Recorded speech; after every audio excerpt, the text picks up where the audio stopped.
L'engendrement dont il est question, c'est Dieu qui dit, qui parle à quelqu'un, il dit, tu es mon fils, je t'ai engendré aujourd'hui. Dans la suite de temps, nous allons commencer à comprendre qu'il était en train de parler à son fils. Dans sa dimension de Jésus, il est né d'une femme. Mais dans sa dimension Christ, il dit avant qu'Abraham fût, je suis. Alors cette dimension Christ a été avant même la fondation du monde. C'est de cette dimension que je parle. La dimension du Fils de Dieu, mais celui qui a existé avant la fondation du monde. Ainsi, avant la fondation du monde, Dieu a engendré. Mais pourquoi Dieu devrait-il engendrer et comment Dieu allait-il engendrer? Dans plusieurs passages des Écritures, nous constatons que notre Dieu, avant la fondation du monde, est un Dieu éternel. Éternel en dehors du temps, en dehors de l'espace. Et il était esprit, totalement esprit. Invisible, très invisible. Mais au même moment, il était déjà tout puissant. Il était déjà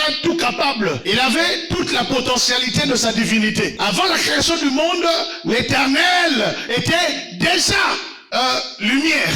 Une lumière tellement forte que ça devient un feu dévorant. Ainsi, la Bible déclare dans 1 Timothée, au chapitre 6, la Bible déclare Dieu habite une lumière inaccessible. Je répète sur le mot inaccessible. Donc nous savons un Dieu inaccessible. Sa puissance est inaccessible. Son intelligence est inaccessible. Sa sagesse est inaccessible. Tout en lui est inaccessible. De telle sorte que quand ce Dieu inaccessible a eu envie de commencer à créer, il ne pouvait pas. Parce que tout en lui était inaccessible. Il est créateur, mais il ne peut pas. Le feu dévorant ne peut pas être un créateur. Un feu dévorant ne peut pas créer, tout sera dévoré.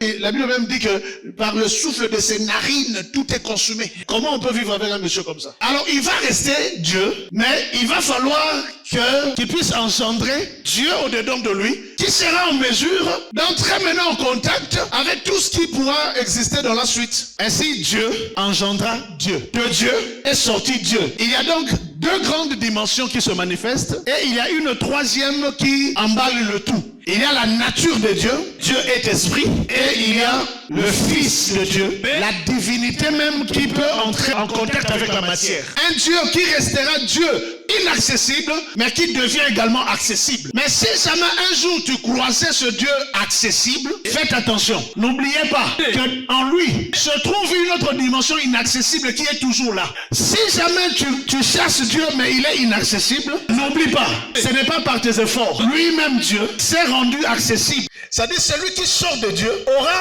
les mêmes gènes spirituels de Dieu. C'est la génétique divine. Ce qu'il est, c'est ce que nous sommes.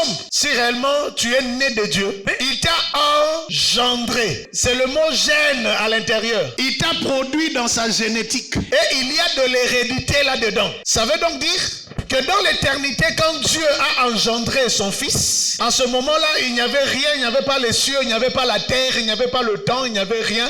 Dieu a engendré son Fils.